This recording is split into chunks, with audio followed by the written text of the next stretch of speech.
बारामतीतील माजी सैनिकांच्या मेळाव्याला उपमुख्यमंत्री अजित पवारांनी संबोधित केलं। देशाचं भवितव्य ठरवणारी निवडणूक असल्याचं अजित पवार यावेळी म्हणाले। निवडणुकीकडे भावनिक होऊन बघू नका असा सल्ला अजित पवारांनी दिलाय।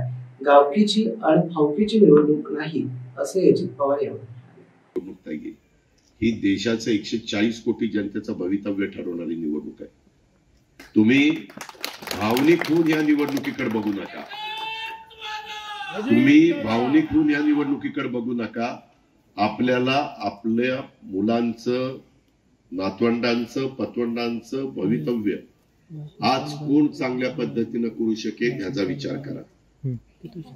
आणि हा विचार केल्यानंतर तुम्ही हाही विचार करा, जसं तुम्ही सैनिक म्हणून लढत असताना तुमचा प्रमुख ह्याचा नेव्हीचा किंवा मिलिटरीचा किंवा एअरफोर्सचा हा तिथं खमक्या असेल तर त्यांच्या लिडरशिप खाली तुम्ही लढता। त्याच पद्धतीनं आपल्या देशामध्ये 140 कोटी जनतेचा पण नेता मजबूत असला पाहिजे। आज आम्ही ज्यांचं समर्थन करतोय, आम्ही ज्यांच्या पाठीशी उभं राहतोय ते आहेत नरेंद्र मोदी। ते तुम्ही पहा, जागतिक पातळीवर आज सर्वात लोकप्रिय नेता म्हणून त्यांच्याकडे बघितलं जातं। आज परदेशामध्ये देखील त्यांनी भारताचा नावलौकिक वाढवण्याचं काम केलंय।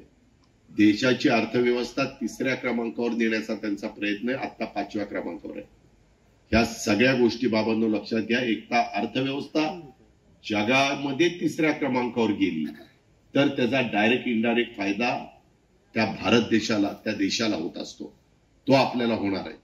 आणि म्हणून आज आम्ही काय म्हणतो की नरेंद्र मोदी साहेबांना पंतप्रधान 3ऱ्यांदा करायचं। आमचे विरोधक त्यांनी नाव सांगावं कुणाला पंतप्रधान करायचं। त्यांच्यात एक तरी जण पंतप्रधान पदाच्या संदर्भामध्ये 18 पगड जाती, 12 बलुतेदारांना एकत्र हा देश अनेक नाना रंगाचा, नाना जातीचा, नाना धर्माचा आहे आणि सगळेजण राहत आहेत।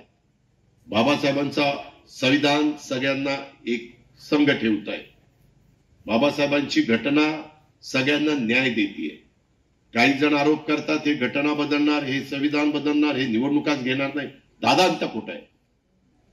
आज विरोधकांना मुद्दा नाही।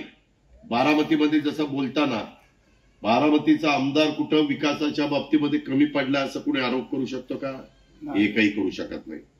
तशा पद्धतीनं मला आता बारामती बरोबर, बारामतीला तर अधिक द्यायचंच, परंतु त्याच्याच बरोबर इंदापूरला, दौंडला, पुरंदरला, खडकवासल्याला, बोरवेला, मुळशीला, हवेलीचा जो भाग माझ्या पुरंदरमध्ये येतो त्यांनाही मला त्या ठिकाणी द्यायचं। आणि ही देण्याची धमक आणि ताकद निश्चितपणे ह्या अजित पवारांच्या मध्ये आहे।